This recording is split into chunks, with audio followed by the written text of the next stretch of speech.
સુરતમાં ફિલ્મી સ્ટોરીને ટક્કર મારે તેવી ઘટના.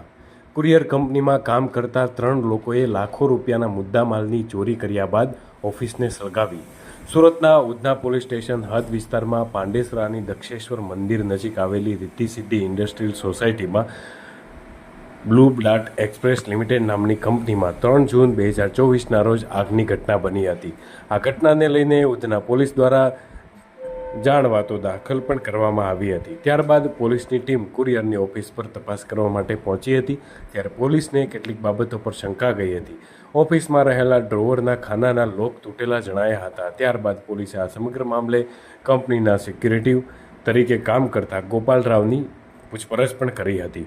શરૂઆતમાં ગોપાલે પોલીસની ભરમાવવાનો પ્રયાસ કર્યો હતો, પરંતુ પોલીસે ગોપાલ પર શંકા જતા આકરીને કડકાઈથી પૂછપરછ કરતા કંપનીના સુપરવાઇઝર જાવેદ અલીના કહેવાથી બદરુ આહિર અને જાવેદ અલી સાથે મળીને કંપનીમાં ચોરી કરી હતી અને બાદમાં કંપનીમાં આગ લગાડી હોવાનું કબૂલાત કરી હતી.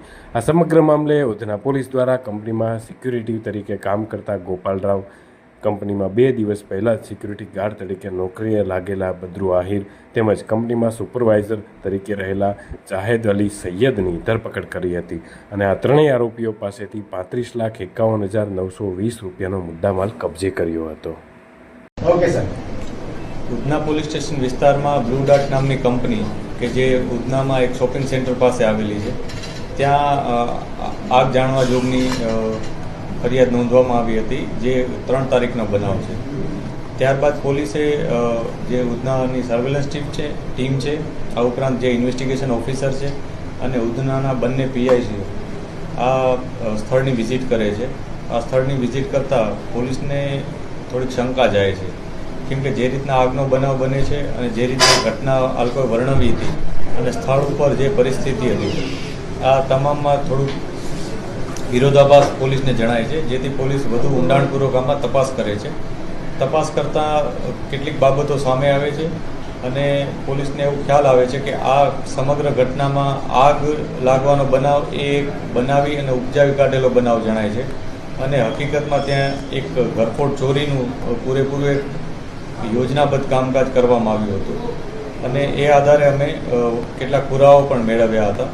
સમગ્ર બનાવમાં આગ જાણવા જોગમાં 36 લાખથી વધારેનો મુદ્દામાલ નુકસાન થયું હતું, એ પ્રકારની ફરિયાદ નોંધવામાં શરૂઆતમાં આવી હતી.